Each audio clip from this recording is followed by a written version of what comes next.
Bonjour et bienvenue dans la quotidienne de School TV, l'émission qui vous raconte l'école du quotidien. Au sommaire, aujourd'hui, peut-on lutter contre l'échec scolaire par les échecs, le jeu? On va en parler avec l'invité du Grand Oral, Jean-Baptiste Mulon, et avec une invitée très spéciale, Marie Sebag, numéro 1 française, notre Beth Hammond tricolore dans la vraie vie. L'anti-sèche d'Amal Laoui, ou comment l'actualité résonne dans les programmes. L'actualité, c'est la sanction infligée à EDF par l'autorité de la concurrence. Le programme, c'est celui de sciences économiques et sociales. Toujours avec Amal, l'heure de la récré, là on retournera aux échecs pour jouer. Et puis aujourd'hui, c'est jour de cours particulier avec Marie-Olivier qui vous entraînera au Nigeria. Pourquoi faire? Pour jouer à quoi? Aux échecs. Mais oui, il y a une grande cohérence aujourd'hui. Bienvenue dans la quotidienne de School TV. Grand Oral, c'est parti. Échecs et maths, mais maths M-A-T-H-S. Depuis la rentrée dernière, le programme Classe Échec a été lancé. 2000 écoles seront équipées de kits d'initiation sur 3 ans. L'objectif, apprendre le jeu d'échecs à 250 000 élèves. Que peut-on apprendre du développement de cette pratique dans les classes? On en parle aujourd'hui avec Jean-Baptiste Mulon, lui-même maître international et vice-président de la Fédération française d'échecs. Bonjour. Bonjour. Merci beaucoup d'être avec nous dans la quotidienne de School TV. Vous êtes, alors joueur, ça je l'ai dit, vous êtes animateur, entraîneur depuis 20 ans. Vous dirigez actuellement la formation du club Nomade Échecs Paris. Vous avez été chef de délégation et entraîneur de l'équipe de France des jeunes, directeur du club de Clichy pendant 13 ans, club qui est une sorte, je dis ça pour ceux qui ne connaissent pas bien les échecs, c'est le PSG, hein, Clichy aux échecs. Enfin, en tout cas, quand vous y étiez, c'est ça? Oui, avec un côté formation qui est assez développé aussi. Hein, voilà, et puis peut-être des salaires un petit peu moins que ceux du PSG quand même. Malheureusement pour moi. Mais beaucoup de passion. Et au sein de la Fédération française d'échecs, vous avez choisi de vous engager spécifiquement pour les scolaires, et ce n'était pas juste un choix de portefeuille, ça correspond à une vraie conviction chez vous. Pourquoi ?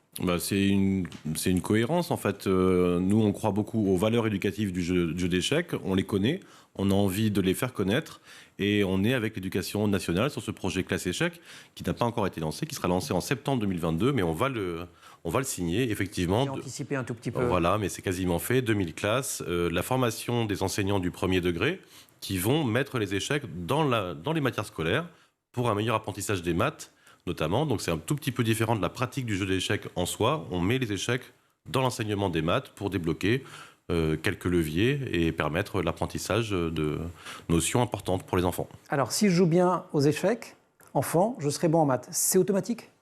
C'est pas automatique, ça dépend beaucoup de la façon dont on apprend les échecs et les maths. Faire la connexion va a priori permettre d'être à la fois bon aux échecs et aux maths, mais c'est pas forcément obligatoire. Les échecs permettent plein d'autres choses, de développer plein de capacités chez les enfants qui vont les aider à être meilleurs à l'école. Être bon en maths, normalement, va permettre. Ceux qui aiment bien les maths vont être attirés par les échecs assez facilement, peut-être plus que d'autres. Il y a des liens très proches.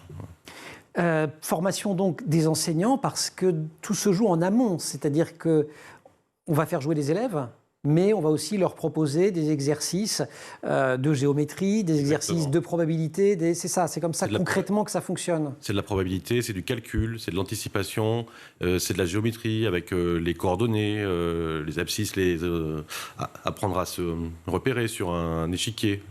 Pour les très jeunes enfants, c'est hyper précieux. Bonne en maths, Amal? Non, ni en maths, ni aux échecs. Okay, ça va revoir, ensemble. On se retrouve tout à l'heure. Mais j'aurais bien aimé... Mais moi aussi, ça m'aurait absolument fasciné. Les évaluations, justement, elles disent quoi d'ailleurs concrètement? On mesure les progrès des élèves qui bénéficient de ce type d'approche? Justement, pas encore. Et c'est l'objectif du projet Classe Échecs, c'est de pouvoir suivre justement avec ces classes tests, entre guillemets, quels sont les bénéfices sur ces élèves de l'enseignement des échecs et des maths en même temps. Il y aura des mesures qui seront faites et des études qui sont faites pour le mesurer. Il y a une vieille étude qui date d'une quinzaine d'années qui prouve ces bénéfices, qui avait été faite à l'époque par Michel Noir. Et maintenant, on va encore approfondir tout ça. Michel Noir, comme le Michel Noir, maire de Lyon, et absolument. Qui avait développé la pratique dans les classes à Lyon. Un grand passionné d'échecs et qui était un des pionniers, qui avait mis le jeu d'échecs dans beaucoup de classes à Lyon. Oui. Il y a une autre étude qui dit au moins indirectement les vertus du jeu d'échecs, c'est l'étude PISA, l'étude de l'OCDE. On voit que 43% des élèves français se sentent perdus face à un problème et face notamment à de la résolution de problèmes. Or, les échecs, c'est pour le coup très idéal pour entraîner à la résolution de problèmes. C'est idéal parce que ça apprend à faire un diagnostic de la situation dans laquelle on se trouve et à prendre une décision. Ça, c'est très important aussi. On observe, on analyse et on déduit. Aux échecs, on est obligé de passer par ça avec ses moyens. On n'est pas obligé d'être fort pour faire ça, mais on est obligé de passer par ce processus-là en fonction de ses connaissances. Donc c'est très intéressant. Et pour celles et ceux qui ne sont pas hyper compétitifs, qui n'ont pas forcément la gagne, on peut apprendre avec les échecs sans faire un match d'échecs.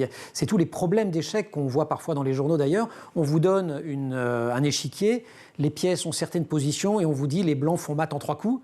Oui. Et il faut trouver comment ça fonctionne, c'est ça? Oui, c'est souvent ce qui fait peur dans les échecs, c'est le côté élitiste de la compétition, la hiérarchisation, la catégorisation. Mais on peut s'amuser à tous les niveaux et on peut trouver de la beauté dans le jeu, dans la réalisation de petites combinaisons, de petits succès. Tout le monde peut s'amuser avec, sans pour autant être complètement obsédé par le résultat. Aux échecs, il vaut mieux pas l'être d'ailleurs, parce que beaucoup de gens en perdent, y compris moi. On a toujours meilleur que soi, de toute façon. Sauf qu'il y a quelques exceptions. Et le numéro 1 mondial ne peut pas se targuer d'être dans cette catégorie-là. Oui. Exactement, mais il n'y en a pas beaucoup d'autres. Voilà, les autres peuvent se plaindre. On continue la discussion avec vous, Jean-Baptiste Mulon, dans quelques instants. C'est après l'anti-sèche d'Amal Laoui. Comment l'actualité résonne dans les programmes.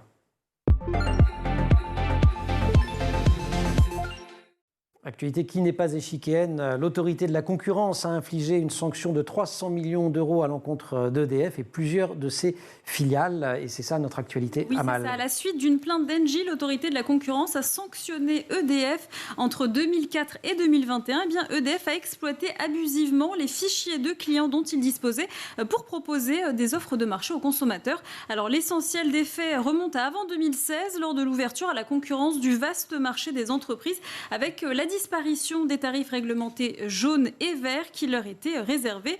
EDF a donc écopé, vous l'avez dit, d'une amende de 300 millions d'euros. Mais l'électricien ne conteste pas les faits et a bénéficié d'une procédure négociée qui lui a permis de réduire son amende, puisque selon la loi, eh bien, une amende pour ce type de pratique aurait pu lui coûter jusqu'à 10% de son chiffre d'affaires annuel mondial. Ah oui, ça fait plus cher. Ça fait beaucoup, c'est-à-dire environ 7,6 milliards. C'est ce qu'a précisé dans sa décision l'autorité de la concurrence. On n'est pas super bon en maths, mais 300 millions, 7 milliards, on comprend quand même qu'ils aient fait le choix de négocier. Le rôle de l'autorité de la concurrence, eh bien, il est étudié au lycée, en classe, en cours de sciences économiques et sociales. Oui, c'est ça. Dans le chapitre stratégie d'entreprise et politique de concurrence dans une économie globalisée, ils vont comprendre donc les objectifs et les modalités de la politique de la concurrence, comprendre que la libre concurrence ne signifie pas l'absence de règles. Des règles, il y en a partout, dans les jeux et dans la vie. Et si dans les pays à économie de marché, les entreprises disposent de marges de manœuvre significatives, eh bien, leurs stratégies sont encadrées par un ensemble de normes juridiques destinées justement à permettre une concurrence effective, équitable et surtout profitable aux consommateurs. Donc définir ces règles du jeu concurrentiel, contrôler leur application, sanctionner les comportements déviants, tel est l'objet donc de la politique de la concurrence. On commence avec la France, mais les élèves vont apprendre comment cette politique s'est développée dans le monde entier. Oui, c'est ça. Ils vont voir que cette politique s'est développée selon des temporalités différentes à travers le monde. Elle a été très précoce aux États-Unis, où la puissance acquise par certaines grandes entreprises a conduit à la mise en place d'un arsenal législatif dès la fin du 19e siècle, avec le Sherman Act en 1890 ou encore le Clayton Act en 1914. Et dans de nombreux pays émergents et en développement, elle n'est encore qu'embryonnaire. Et dans les pays européens, elle n'est réellement imposée que sous l'impulsion de la construction communautaire à partir des années 50. C'est une compétence européenne, et ce depuis le traité de Rome en 57. Le traité sur le fonctionnement de l'Union européenne définit aujourd'hui les principes du droit de la concurrence en vigueur dans les pays membres. La compétence pour leur mise en œuvre étant partagée entre la Commission et les autorités nationales. En France, c'est donc la Direction générale de la concurrence, de la consommation et de la répression des fraudes qui relève du ministère de l'économie et des finances, et l'autorité de la concurrence dont on vient de parler, qui était anciennement le Conseil de la concurrence. Ils vont donc comprendre le rôle et les missions de l'autorité de la concurrence. Oui, l'autorité de la concurrence, qu'est-ce que c'est? Je me tourne vers vous, Emmanuel, vous avez l'habitude. Allez, c'est à vous de définir. C'est une autorité qui s'occupe de concurrence. Donc, je crois que c'est un organisme indépendant au service de la compétitivité et du consommateur. L'autorité de la concurrence est en somme l'arbitre de la concurrence en France. J'ai pas du tout appris par cœur. C'est l'arbitre de la concurrence en France. La concurrence est véritablement née en France avec l'instauration de l'économie de marché introduite par l'ordonnance du 1er décembre 1986. La fin des prix administrés et la liberté des acteurs économiques se sont donc accompagnées de la mise en place d'une régulation indépendante absolument nécessaire pour donc prévenir, contrôler et, le cas échéant, sanctionner des comportements anticoncurrentiels. Donc d'un côté, on autorise et on favorise l'économie de marché, mais pour que ça fonctionne, il faut éviter les dérives de la dite économie de marché. C'est ça. Et pour que le système fonctionne bien, il faut un arbitre fort et indépendant qui régule les rapports de force entre les acteurs économiques et qui donne une chance aux nouveaux entrants et qui empêche aussi les ententes et les monopoles. D'où l'importance de la composition de cette autorité et de son organisation pour garantir à la fois son indépendance, j'imagine aussi son impartialité. Oui, puisque même si l'autorité agit au nom de l'État, eh bien l'exercice de ses fonctions ne relève pas pour autant de l'autorité du gouvernement. L'instruction des dossiers est menée en toute indépendance par les services d'instruction placés sous la direction du rapporteur général. Au terme d'une procédure contradictoire, eh bien les affaires sont examinées par le collège de l'autorité. Elle est donc composée de 17 membres ou anciens membres du Conseil d'État, de la Cour de cassation, de la Cour des comptes ou des autres juridictions administratives ou judiciaires. On choisit aussi des gens en raison de leurs compétences en matière économique. Il n'y a pas que EDF qui se fait sanctionner. Non, on va aussi étudier à l'école, à travers d'autres études de cas, comme par exemple celui de Microsoft. Souvenez-vous, en mars 2004, eh bien, la Commission européenne a condamné Microsoft à une amende de 497 millions d'euros pour avoir exploité sa position dominante sur le marché des systèmes d'exploitation en liant la vente de Windows à celle du logiciel Media Player. Donc le cas d'EDF dont on vient de parler, qui fait l'actualité avec cette condamnation, pourra donc lui aussi être pris en exemple dans les manuels scolaires. Mais oui, tant qu'à faire des infractions, que ce soit des infractions françaises, madame. Amal, merci beaucoup. On se retrouve dans quelques minutes pour l'heure de la récré. On reprend pour l'heure notre grand oral avec Jean-Baptiste Mulon. Et pour une fois, on parle des échecs à l'école et non pas de l'échec à l'école ou de l'échec scolaire. Les échecs comme le jeu d'échecs que l'Éducation nationale et la Fédération française d'échecs espèrent diffuser largement dans les écoles à partir de la rentrée prochaine, en écho aux préconisations du rapport Torossian-Villani sur les mathématiques. Et on en parle avec Jean-Baptiste Mulon, maître international et vice-président de cette Fédération française d'échecs. On a évoqué les vertus mathématiques du jeu d'échecs, donc vertus logiques, vertus géométriques. Mais il y a un tas de comportements aussi qu'on travaille en jouant aux échecs. Comme le fait, par exemple, quand on joue trop vite, ça ne peut pas forcément lier du siècle, sauf quand on fait un blitz, mais qui est une partie éclair, mais sinon... Oui. Non, c'est vrai, c'est ce qui est le plus intéressant, moi, dans ma pratique, dans l'enseignement de mon métier, enfin, du jeu par mon métier. C'est ce qui, je trouve, est le plus bénéfique pour les enfants, parce que ça leur apprend des comportements très précieux, et pour leur scolarité, mais aussi pour leur vie en général, à savoir l'anticipation, le calcul, la concentration, l'acceptation de la défaite, ce qui est... ça, c'est très difficile.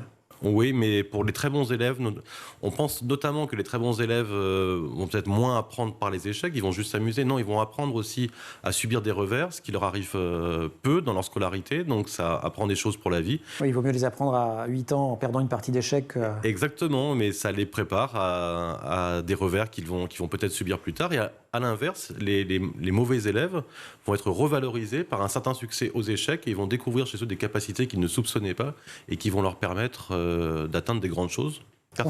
Concentration, attention, mémoire aussi, qui est un muscle qu'il faut beaucoup travailler dans plein de domaines. Et là, aux échecs, ça aide énormément, parce que passé le moment où on a appris le déplacement des différentes pièces et les règles du jeu, si on veut progresser, il faut quand même commencer à se doter de quelques automatismes. Absolument, la mémoire est importante, il faut se rappeler des techniques qu'on a apprises.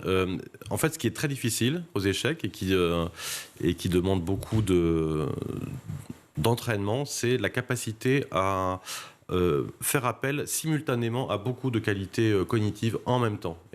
Par exemple il faut tout condenser. Il faut faire un diagnostic, il faut appliquer les connaissances qu'on a sur notre observation et en déduire une décision. Et la prise de décision, c'est quelque chose de passionnant et on doit parfois accepter de ne pas avoir le temps ou la capacité de prendre la meilleure décision en général, mais de la meilleure décision que nous, on peut faire. Il y a une dimension de créativité aussi, non ? Tout n'est pas automatique. On peut surprendre son adversaire, même à très haut niveau. Oui, là, en fonction de son caractère et de sa personnalité, on va appliquer au jeu d'échecs tout ce qu'on aime, en fait. Si on veut avoir une victoire brillante, éclatante, avec un petit côté artistique, même, on peut le faire. On va trouver plutôt des joueurs ou des joueuses qui sont logiques et qui veulent plutôt un gain scientifique. On va trouver toutes sortes de joueuses et chacun peut appliquer son propre caractère. Un professeur qui a rédigé un rapport sur le sujet disait que le regard de l'enseignant sur l'élève est absolument déterminant et que la posture du maître dans le problème d'échec, je le cite, c'est pas de valider ou pas la réponse, c'est pas de dire oui ou non, mais c'est plutôt de répondre aux élèves à partir d'une question en disant bon, toi, qu'est-ce que tu en penses? Et si on tentait autre chose? C'est extraordinaire que vous disiez ça. Moi, c'est ce qui me passionne, c'est d'apprendre aux enfants que parfois, il n'y a pas de vérité absolue. Il y a aussi son propre avis qui compte. Dans la scolarité, ils sont souvent amenés à donner des réponses qui sont vraies. Ils sont interrogés par une question précise et ils ont besoin de donner une réponse précise. Et parfois, ils ne veulent pas répondre aux questions d'échec parce qu'ils ont peur de ne pas avoir la vérité absolue. Et ce qui débloque souvent, j'ai un petit levier pédagogique pour ça, c'est que parfois je les invite à donner selon eux ce qui constitue le pire coup possible. Ouais. Et ça, ils aiment bien parce qu'ils n'ont pas la peur de se tromper. Donc, alors, si je fais ça, je suis sûr de perdre madame. Là, ils y vont, prochain voilà, celui-là c'est affreux, celui-là c'est horrible. Et ils sont très contents parce qu'ils peuvent dire plein de mauvaises réponses qui sont finalement les bonnes.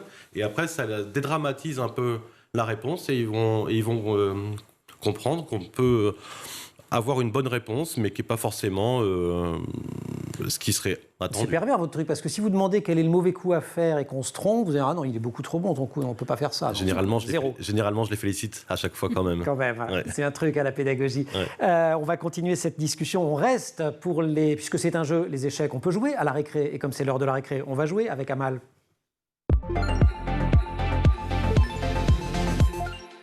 Jouer, faire la fête, écouter de la musique. Oui, c'est ça, une récré en musique. Je vous propose de découvrir les coups de cœur de Chronomusique sur Netflix avec le titre tout doux. Mais dans ces coups de cœur, vous allez le voir, il y a la série The Queen Gambit, le jeu de la dame en français. Regardez. J'ai parlé de plein de trucs, mais en vrai je veux parler que de Queen's Gambit. Brillante la meuf de Queen's Gambit. Chaque fois que je regarde Queen's Gambit, je me noie dans les yeux de la meuf de Queen's Gambit.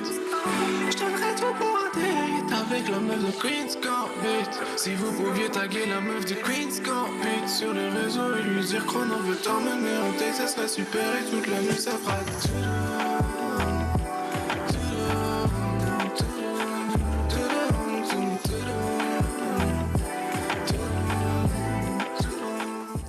The Queen Gambit, le jeu de la dame en français, diffusé depuis octobre 2020 sur Netflix. Énorme succès dans le monde entier. Et une série qui a aussi, on va en reparler, fait naître un véritable engouement pour le jeu d'échecs. Oui, c'est ça, le succès inattendu de cette série adaptée du roman éponyme de Walter Travis, publié en 83, est inspiré du champion américain Bobby Fischer. La série raconte donc l'ascension fulgurante dans les années 50-60 d'une orpheline du Kentucky en proie aux addictions, Beth Harmon. Dans l'univers des échecs encore dominé par les hommes, une série qui a remis les échecs au goût du jour. Le site chess.com, par exemple, a enregistré 2,5 millions de nouveaux membres en novembre 2020, soit un mois après la diffusion de la série. Et à Noël, cette même année, eh bien, les ventes de jeux d'échecs ont tout simplement explosé. Et on parle depuis le début de cette émission des projets à venir à l'Éducation nationale avec la Fédération française d'échecs, mais on joue déjà aux échecs à l'école. Les enseignants sont déjà invités à développer l'usage des jeux traditionnels et notamment du jeu d'échecs dans les classes. Alors ce jeu, vous l'avez dit, mobilise la logique, la stratégie ou encore la rigueur. Et cette pratique s'inscrit dans les préconisations du rapport Torossian-Villani et dans le cadre de la stratégie mathématique. Sujet qui s'est même invité dans le débat sur la présidentielle. Cette pratique, elle est destinée à quel type d'élèves? Elle est destinée, à tous les élèves dans les écoles, collèges et lycées, notamment dans les établissements d'éducation prioritaire, mais aussi les internats d'excellence, les établissements de réinsertion scolaire et les dispositifs relais. Le jeu d'échecs peut être inscrit dans les projets éducatifs des écoles et des établissements. Quels sont les objectifs? On en a déjà un petit peu parlé. On en a déjà parlé. La façon dont l'Éducation nationale formule les choses. Oui, alors donc les objectifs, c'est donc développer la motivation et la concentration des élèves, ça vous l'avez dit, encourager l'esprit d'autonomie et d'initiative des élèves. On a installer un environnement favorable à l'apprentissage. On l'a moins dit, mais c'est vrai que ça place en position aussi de se poser des questions. C'est un peu ce que vous disiez à la fin. On apprend à apprendre. Ouais. On apprend à apprendre, ok. Contribuer au développement d'attitudes et d'aptitudes intellectuelles propices à l'acquisition des compétences du socle commun, notamment les compétences mathématiques et culture scientifique et l'autonomie et l'initiative. Check, on a. Mais aussi favoriser l'apprentissage de la citoyenneté. Oui, parce qu'en fait, on est un jeu très inclusif. On joue contre... Quand on a 7 ans, on peut faire une partie hyper intéressante contre quelqu'un qui en a 80. On peut jouer contre quelqu'un qui n'est pas de sa catégorie sociale. Moi, c'est ce qui m'a beaucoup plu quand j'ai commencé à jouer. J'ai tout de suite compris que j'allais mettre les pieds dans un univers où, quel que soit son genre, son appartenance sociale, son âge, on allait pouvoir s'amuser. Et c'est le début de la citoyenneté, ouais. Et Super. la pratique... On peut aussi le faire en dehors de l'école. Oui, c'est ça, en dehors de l'école, donc dans un cadre périscolaire, lors de l'accompagnement éducatif ou des activités périéducatives dans le cadre des projets éducatifs territoriaux, eh bien la pratique des échecs peut être organisée hors temps de classe avec la Fédération française des échecs. Voilà, encore je crois l'UNSS, l'USEF, il y a plein de propositions c'est ça. possibles. Et surtout, il y a 800 ou 900 clubs d'échecs. Dans les écoles. Non, Intégrés, Non, Partout. des clubs sportifs. Oui, mais il y a aussi dans les écoles des petits il y a clubs. des petits clubs Il y a- d'échecs, il y a- le il y a- club échecs. il y a des clubs scolaires, mais il y a des clubs aussi. Donc la Fédération française d'échecs, c'est 900 clubs et chacun, en fonction de son niveau, quel que soit son niveau, peut franchir les portes pour s'amuser. Alors, on parlait du jeu de la dame il y a quelques instants. On est en ligne avec la Beth Harmon française, Marie Sebag. Marie, bonjour. Bonjour. Vous êtes grand maître international, première joueuse française à obtenir ce titre. Je ne donne pas toutes vos médailles depuis que vous êtes toute petite. Je crois que vous avez gagné votre premier championnat de France, c'était les moins de 8 ans, c'est ça? Voilà, c'est ça, ouais. Bon, voilà, C'est ça. c'est tout récent. Le jeu de la dame, vous avez bien aimé, vous? Bah oui, c'est vraiment intéressant comme série, ça met les femmes en valeur. En plus, il y a l'histoire aussi. Je veux dire, c'est aussi une femme avant tout, donc et c'est à suivre. On s'attache forcément à ce personnage qui est plutôt attachante. Ouais, c'est sympa. Ouais. Bon, après, c'est un peu irréaliste dans la mesure où c'est une femme qui lutte contre des hommes pour le titre mondial, parce que en vrai, c'est un peu compliqué. Mais voilà, les parties aussi étaient vraiment bien faites parce que c'est des parties de Kasparov, donc on voit vraiment les parties des vrais échecs, quoi. Donc ça, c'est bien. Pourquoi c'est compliqué d'imaginer, Marie Sebag, une femme qui viendrait en compétition avec des hommes pour un titre mondial? Bah, ça n'a jamais été fait, en fait, dans l'histoire des échecs. Du coup, c'est ça qui est un peu... voilà, c'est un peu compliqué. En fait, il y a 2 championnats. Il y a un championnat du monde mixte et un championnat du monde féminin. Du coup, c'est compliqué qu'une femme devienne numéro 1 mondial comme Carlsen l'est actuellement, où il surpasse tout le monde, quoi. Vous êtes joueuse d'échecs, mais vous avez fait des études pour devenir psychologue, et notamment psychologue pour enfants. On parle depuis le début de l'émission des vertus éducatives du jeu d'échecs. Est-ce que vous, si vous deviez avec vos mots dire en quoi ça peut aider des enfants ou des êtres humains que de jouer aux échecs? Oui, en plus c'était un peu l'objet de mes études puisque j'étais en psychologie de la cognition. Donc c'est clair qu'au niveau de la mémoire, de la concentration et puis aussi l'attention, c'est vrai qu'ils sont plus attentifs que grâce aux échecs. Ça leur permet aussi, pour les enfants qui sont en échec scolaire, ça leur permet aussi de reprendre confiance en eux et aussi de voir qu'ils peuvent jouer aux échecs parce que c'est très valorisant de savoir jouer aux échecs. Et puis aussi, quand ils sont aux échecs, les enfants, souvent, ils sont calmes, ils essayent de trouver, la plupart du temps, ils sont calmes, ils essayent de trouver des combinaisons, de chercher des choses. Et ça leur permet après de se poser pour apprendre des choses à l'école. Parce que les échecs, c'est toujours très ludique. C'est un jeu avant tout. Ce qui n'est pas le cas devant une copie de maths où c'est moins ludique, moins amusant en fait.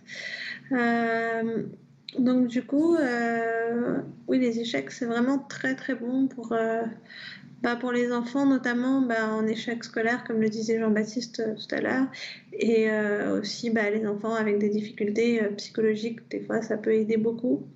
Marie, parce que grâce aux échecs. On ne va pas vous garder beaucoup plus de temps, juste d'un tout petit mot sur les échecs et les mathématiques. Vous, les maths... Ah non, moi ça va les maths. ça va, les maths. Alors, j'ai lu des mauvais journaux. Pourtant, ils avaient dit des choses très justes sur vous. Donc, ça vous a aidé à être bonne en maths, les échecs? En fait, les maths, c'est pas ce que je préfère, mais on peut pas être complètement très très mauvais en maths et très bon aux échecs. C'est compliqué. Mais moi, par exemple, je suis pas très bonne en maths, mais c'est plus par intérêt. Je sens que le pas très bon en maths de Marie Sebag, c'est pas du tout le pas très bon en maths de quelqu'un comme moi. On parle pas du même. Ok. Marie, merci beaucoup. Bon courage pour la suite de cette double carrière de joueuse d'échecs et de psychologue. Et merci d'être intervenue dans cette émission. On retrouve dans quelques secondes Jean-Baptiste pour la fin de notre grand oral. Et comme toutes les semaines, on retrouve Marie-Olivier. Marie, bonjour. Bonjour Emmanuel. Pour un cours particulier qui va être évidemment un cours d'échecs. Évidemment. Puisque on est toujours avec Jean-Baptiste Mulon, vice-président de la Fédération française d'échecs. Les échecs sport de niche, sport d'élite, non pas du tout, on en a déjà parlé. Les échecs s'adressent à tous. Et au Nigeria, vous allez nous faire voyager, l'initiative Chess in Slums, les échecs dans les bidonvilles, le prouve. Oui, exactement. L'ONG Chess in Slums rencontre un franc succès au Nigeria depuis sa création il y a 4 ans. Pour remettre les choses dans leur contexte, selon la Banque mondiale, plus de la moitié de la population du Nigeria vit dans des bidonvilles. Et Makoko, au sud de Lagos, est tout simplement le plus grand bidonville flottant au monde. Et l'organisation Chess in Slums apprend à ses enfants à jouer aux échecs et organise des tournois d'échecs dans les bidonvilles. La façon dont les échecs sont arrivés dans ces bidonvilles, elle est intimement liée à la personne qui les a apportés, le fondateur de Chess in Slums. Exactement. C'est le fondateur de Chess in Slums, c'est Babatunde Onakoya. Et à 27 ans aujourd'hui, il vient d'un milieu très pauvre au Nigeria. Ses parents n'avaient pas les moyens de l'envoyer au collège. Alors, pendant que certains enfants allaient en cours, Babatunde allait chez le coiffeur du coin, qui était lui-même un joueur d'échecs. Et il n'a pas appris avec le coiffeur, mais il a vraiment observé comment le coiffeur jouait avec ses amis. Et c'est comme ça qu'il a appris. Et plus tard, il a eu la chance, Babatunde, d'aller à l'école, parce que sa maman a eu une opportunité de lui transmettre une éducation gratuite. Et c'est là où il a commencé à gagner ses premières compétitions et c'est aujourd'hui un joueur reconnu dans le pays. Alors comment fait-il, et peut-être pas tout seul, comment font-ils avec son équipe pour former les futurs joueurs d'échecs, peut-être champions d'échecs même? Justement, le but, c'est pas forcément d'en faire des champions d'échecs, même si certains le deviennent. L'idée, c'est vraiment de faire du mentorat avec les enfants par les échecs. Donc c'est un moyen de les aider à se sortir de l'extrême pauvreté dans laquelle ils évoluent et qui les limite. D'ailleurs, Babatunde dit « Une chose est sûre avec les enfants, ils regardent le monde avec curiosité et c'est pour cela que les échecs sont un outil parfait. » Alors on va pouvoir redire quelques-unes des vertus du jeu d'échecs. On les a beaucoup citées depuis le début de l'émission. On les a déjà beaucoup citées. Patience, concentration, mémoire, calcul, vocabulaire aussi. Ils apprennent de nouveaux mots de vocabulaire avec... C'est vrai, on n'avait pas encore dit tout ça. Exactement. Et apprendre les échecs, ça les fait aussi interagir avec les autres et ça leur donne confiance en eux. Ils gagnent de la crédibilité aux yeux des personnes de l'extérieur, même s'ils viennent d'un milieu défavorisé. C'est un côté statutaire, je sais jouer aux échecs, donc... C'est ça, on les valorise par leur capacité intellectuelle plutôt que par les bidonvilles d'où ils viennent. Et ça leur ouvre des horizons? Ça leur ouvre des horizons. Beaucoup d'enfants dans les bidonvilles, comme Babatunde à son âge, n'allaient pas à l'école. Et donc, grâce à Chess in Slums et aux échecs, ils ont pu notamment se rendre à l'école et accéder à des bourses. Vous avez quelques exemples concrets? Oui, alors on a des exemples, c'est toujours plus parlant. Les compétitions d'échecs organisées par Chess in Slums offrent parfois des prix tels que l'inscription dans une école. Et ça leur donne aussi de la visibilité. Par exemple, Freddy Nart, c'est un jeune garçon de 10 ans, né à Makoko, donc le bidonville dont on parlait tout à l'heure. Il est atteint d'un trouble de la parole et il a été déclaré champion d'échecs en 2021 lors d'un tournoi organisé par l'ONG. On doit le voir à l'écran. Eh bien, il a montré que les échecs n'étaient pas seulement un sport d'élite. Il a même été invité par le gouverneur de l'État de Lagos. Autre exemple, avec une très jeune fille. Oui, tout à fait. Une jeune fille, Bassira, qui rêvait de devenir infirmière, mais qui était d'un milieu vraiment très pauvre. Et grâce à l'association qui a posté sa photo sur Facebook, ça lui a permis d'être soutenue financièrement par une grande joueuse d'échecs du Nigeria et donc d'aller à l'école. Impressionnant. Alors, les prochaines étapes pour Chess in Slums? Alors, l'association ne compte pas s'arrêter là et voudrait organiser le plus grand tournoi d'échecs d'Afrique cette année, avec un rêve, étendre son action à l'Afrique entière. Merci beaucoup, Marie. Vous connaissiez cette expérience, Jean-Baptiste? Ce sont des projets vraiment magnifiques. Vous avez parlé, c'est bouleversant, quand même. Oui, c'est bouleversant. Moi, c'est tout ce que j'aime dans les échecs. Vous avez parlé de mentorat et ce brassage social, ça permet, plus que dans les autres sports, le sport permet ça, mais les échecs plus que dans les autres sports qui sont généralement, selon les sports, réservés à certaines catégories de personnes. Là, on rencontre des gens... C'est vrai que ça coûte pas cher, les échecs. Enfin, un jeu d'échecs, parfois même, il y en a dans les parcs, on peut jouer aux échecs. Ouais. Et on rencontre des gens qu'on n'aurait jamais rencontrés par ailleurs, et ça ouvre les horizons. Vous avez joué, vous, contre The Boss, Garry Kasparov? Jamais. Non, jamais. Non, jamais. J'ai affronté Magnus Carlsen. D'accord. Une fois sur une partie. Donc c'est juste le numéro 1 le champion du monde depuis 10 ans, ouais. Je l'ai affronté dans une partie online, ouais. Et alors? Inutile de dire le résultat. Non, mais il y a une façon de jouer, on ressent un truc particulier où finalement ça aurait pu être n'importe quel super joueur et pas forcément le numéro 1. Non, il a sa patte quand même. Et c'est quoi, si vous deviez mettre des mots? Il ne laisse aucune chance. Aucun espoir. Il gratte petit à petit. L'avantage, c'est il attaque pas vraiment. Il encercle. D'accord. Voilà, il s'affaiblit pas, surtout. C'est une sorte de boa, quoi. C'est un boa, ouais, c'est son style. Waouh, impressionnant. Et Marie, vous êtes joueuse d'échecs? Absolument pas. Pas du tout. J'aimerais beaucoup. Les maths? Les maths, ça va. Ah bon, il faut vous mettre au c'est pas comme moi. Merci beaucoup Jean-Baptiste Mulon, vice-président de la Fédération française d'échecs. Ce programme donc, dont je n'ai plus le nom sous les yeux, mais c'est Classe Échecs, c'est pas très compliqué. Ouais. Septembre 2022, objectif en 3 ans, 250 000 élèves touchés. Absolument. Via une formation où en fait les professeurs des écoles vont apprendre comment utiliser les échecs finalement, et pas seulement le match pour apprendre des choses. C'est la réelle nouveauté. On est dans les écoles depuis très longtemps, mais là, on touche les enseignants du premier passage à l'échelle. Voilà. Mais je crois que vous avez un ministre qui est un bon allié sur ce genre de sujet. Il avait lancé quelque chose de genre en Guyane il y a fort longtemps quand il était recteur. Absolument, c'est un passionné d'échecs. Ça aide. Blanquer, Bon, merci beaucoup. La quotidienne de School TV, c'est fini pour aujourd'hui. Merci à toute l'équipe. Marine Plantec, assistée par Charles Fontaine, et puis en régie, Amanda Montero au son, Adis Pitavi à la réalisation. Vous restez évidemment sur School TV, puis vous pouvez nous retrouver en permanence sur Internet et sur les réseaux sociaux.